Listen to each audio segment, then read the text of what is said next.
MQM اور حکومتی جماعتیں اپنی اپنی قیادت سے بات کریں گی۔ مشاورت کے بعد دوبارہ تجاویز لائی جائیں گی۔ رہنما MQM جاوید حنیف کی میڈیا سے گفتگو۔ متبادل تجاویز لائیں گے، ان پر اتفاق رائے کی کوشش کریں گے۔ ان کی تجاویز 27ویں آئینی ترمیم کا حصہ بنیں گی۔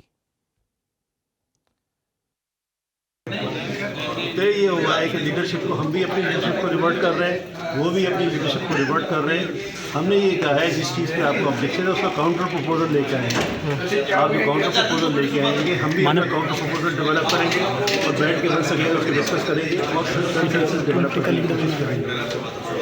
اس پہ کاؤنٹر پروپوزل ہم ایکسپیکٹ کر رہے ہیں پیپلز پارٹی سے۔ ہم بھی اپنی لیڈرشپ سے ڈسکس کریں گے سرٹن تھنگز جو انہوں نے کہی گئے، اور اس کے بعد اس کو ونس اگین ڈسکس کیا جائے گا کنسنسس ڈیولپ کرنے کے لیے، اور اسی ایمنڈمنٹ کے اندر اس کو ڈالا جائے گا۔ وزیر قانون اعظم نذیر کا کہنا ہے کہ رپورٹ تیار ہو جاتی ہے تو یہ ہاؤس کا اختیار ہے کہ اس پر کب ووٹنگ کرتے ہیں۔ کمیٹی اجلاس کے بعد میڈیا سے گفتگو میں وزیر قانون نے کہا پیر کے روز ہاؤس میں کمیٹی کی رپورٹ فائل کر دیں گے۔ MQM کی تجاویز کے حوالے سے بھی بریک تھرو ہو جائے گا۔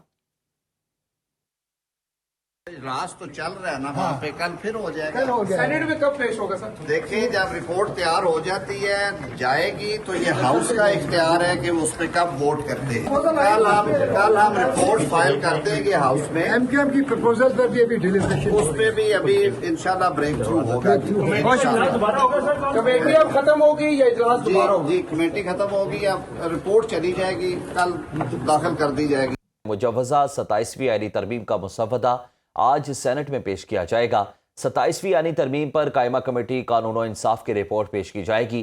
سینیٹر فاروق ایچ نائک 27ویں آئینی ترمیم سے متعلق قائمہ کمیٹی کی رپورٹ پیش کریں گے۔ وزیر قانون ایوان میں ترمیمی بل منظوری کے لیے پیش کریں گے۔ گزشتہ روز سینٹ اور قومی اسمبلی کی مشترکہ پارلیمانی کمیٹی برائے قانون و انصاف نے مجوزہ آئینی ترمیم کا ڈرافٹ منظور کرتے ہوئے شکوار 49 ترامیم کی منظوری دی۔ عامر بلوچ کی رپورٹ دیکھیے۔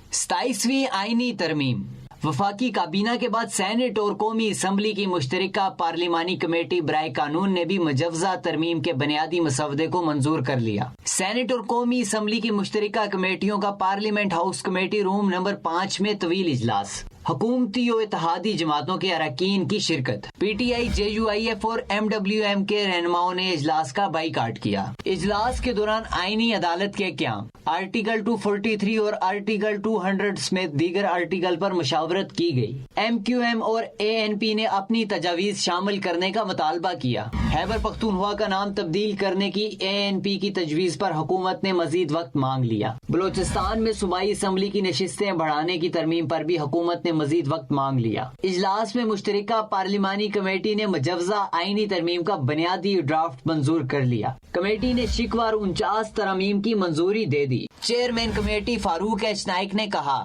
کچھ ترامیم ہوئیں، کچھ ترامیم کا اختیار مجھے اور وزیر قانون کو کمیٹی نے دیا ہے۔ امینڈمنٹس کی گئی ہیں، ان امینڈمنٹس کے ساتھ تمام کہتے ہیں کہ جو بل تھا اس کو منظور کر لیا ہے۔ ایک تو کلازٹ کے اوپر مجھے اور لا منسٹر صاحب کو اختیار دیا گیا ہے کہ آپ اس کے اندر کوئی چینج کرنا چاہیں تو کر سکیں۔ وزیر اعظم شہباز شریف کا حکومتی اور اتحادی جماعتوں کے سینیٹرز کے اعزاز میں عشائیہ۔ اتحادی جماعتوں نے 27ویں آئینی ترمیم کے حق میں ووٹ دینے کا یقین دلایا۔ وزیر اعظم نے صدر مملکت اور اتحادیوں کے تعاون پر شکریہ ادا کیا۔ شہباز شریف نے کہا کہ وفاق کی مضبوطی، صوبوں کے درمیان ہم آہنگی بڑھانے اور گورننس کو بہتر کرنے کے لیے 27ویں آئینی ترمیم کے لیے سب نے کوشش کی۔ ملک کی ترقی اور خوشحالی کے لیے سب کو مل کر کام کرنا ہوگا۔ مزید تفصیلات جانتے ہیں شہریار خان کی رپورٹ میں۔ وزیر اعظم ہاؤس میں اتحادی جماعتوں کے سینیٹرز کے اعزاز میں عشائیہ۔ سینیٹرز وفاقی وزراء، مسلم لیگ نون، پیپلز پارٹی، MQM، بلوچستان عوامی پارٹی اور عوامی نیشنل پارٹی کے سینیٹرز عشائیہ میں شریک ہوئے۔ ذرائع کے مطابق وزیر اعظم نے سینٹ میں 27ویں آئینی ترمیم کے حق میں ووٹ کی درخواست کی تو اتحادی جماعتوں نے ہر ممکن تعاون کا یقین دلایا۔ عشائیہ کی تقریب میں خطاب کرتے ہوئے وزیر اعظم نے کہا کہ صدر مملکت کے اور تمام اتحادی جماعتوں کے سربراہوں کے مشکور ہیں۔ تمام اتحادی جماعتوں نے اس قومی سوچ کا بھرپور ساتھ دیا۔ وفاق کی مضبوطی، ملک کے وسیع مفاد، صوبوں کے درمیان ہم آہنگی بڑھانے اور گورننس کو بہتر کرنے کے لیے 27ویں آئینی ترمیم کے لیے ہم سب نے مل کر کوشش کی۔ ملک کی معاشی صورتحال میں بتدریج بہتری ہو رہی ہے۔